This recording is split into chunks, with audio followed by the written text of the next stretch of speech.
Greetings from a modern-day Jonah to his hometown, a modern-day Nineveh. Paul's two warnings to Timothy have been fulfilled.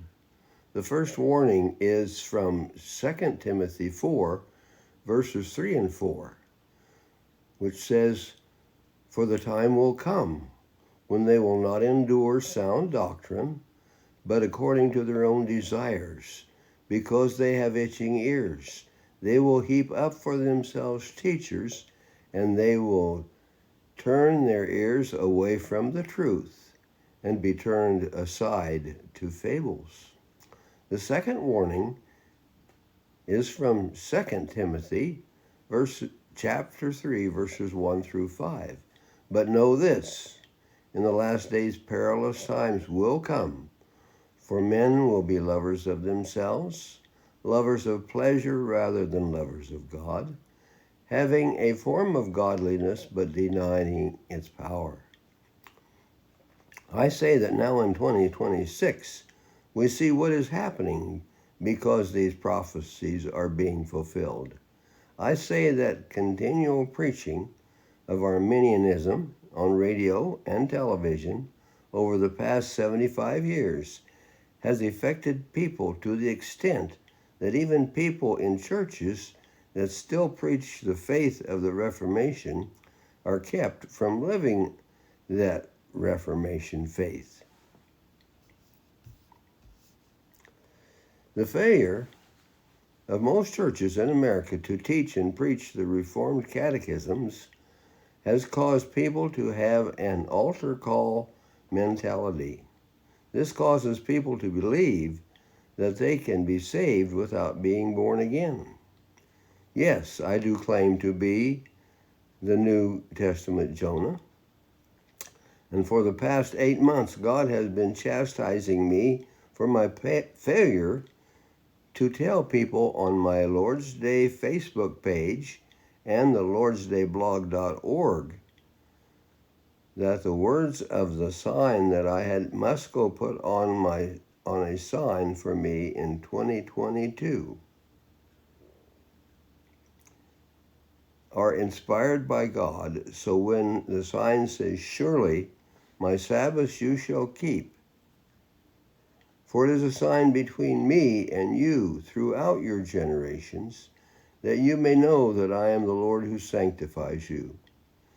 That is found in Exodus 31, verse 13.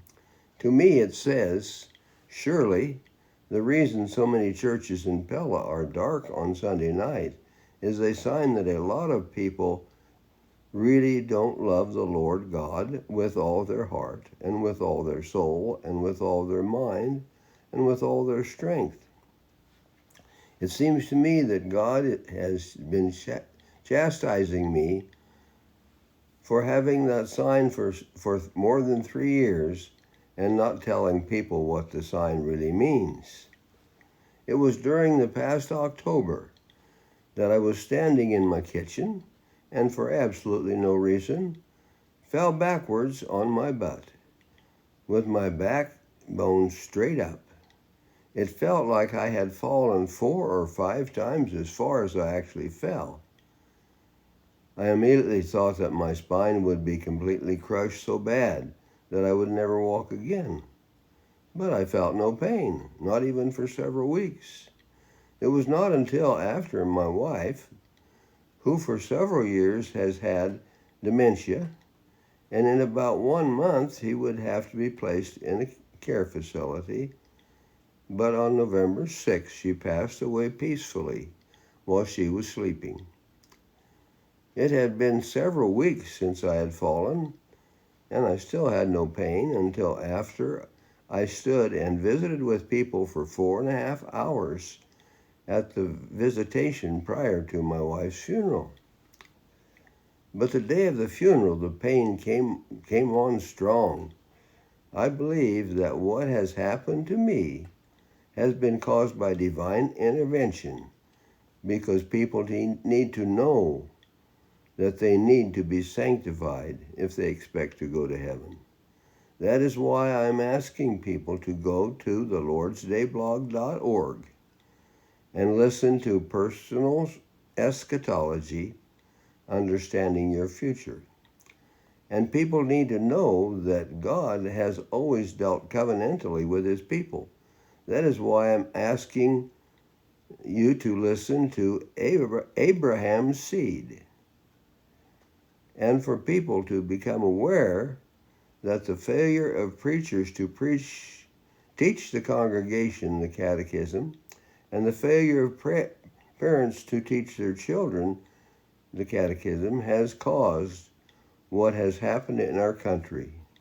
That is why I ask you to listen to our confessional heritage, so that the people of Pella can learn how to glorify God, so that they will be able to enjoy God forever.